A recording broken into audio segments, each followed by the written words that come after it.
When people use the word conservation, the images that usually spring to mind are of vast animal welfare campaigns or large-scale protests.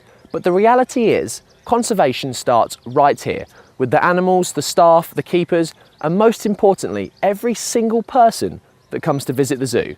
And on today's episode of Wildabouts, we're going to be finding out exactly what measures Banham are taking to try and protect our planet's most vulnerable species. The zoo is currently home to 16 endangered and 5 critically endangered species from across the planet. The Slater's lemur, the cotton-top tamarins, the spider monkeys, the barley starlings, and the black and white rough lemurs. Over the last 12 years, we've probably donated around £200,000 to various projects.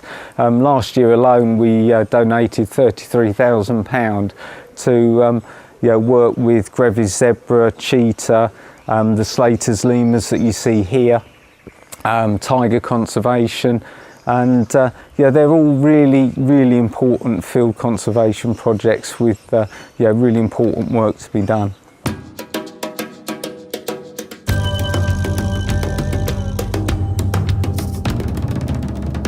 The keepers here at the zoo have been on the edge of their seats lately, as it's been suspected that endangered Amur tiger Sveta was pregnant.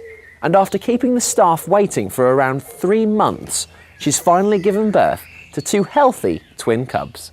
For starters, tiger births don't occur all the time. I mean, we've bred tigers here before. We're aware of their rarity. We're aware of almost the importance of Kuzma. So you've got that in the back of your mind, the fact that she was late, she was 5 days beyond the time that she was expected.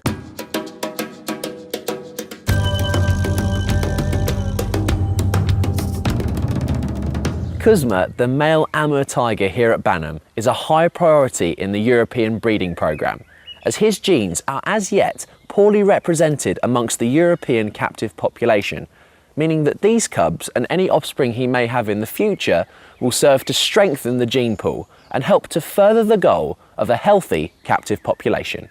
Well, as you possibly know, Banham Zoo and Africa Alive have just moved to a charitable status, the Zoological Society of East Anglia, and that should mean that we can do much more conservation work. So I would imagine over the coming years we'll be getting more and more involved in supporting conservation in the wild.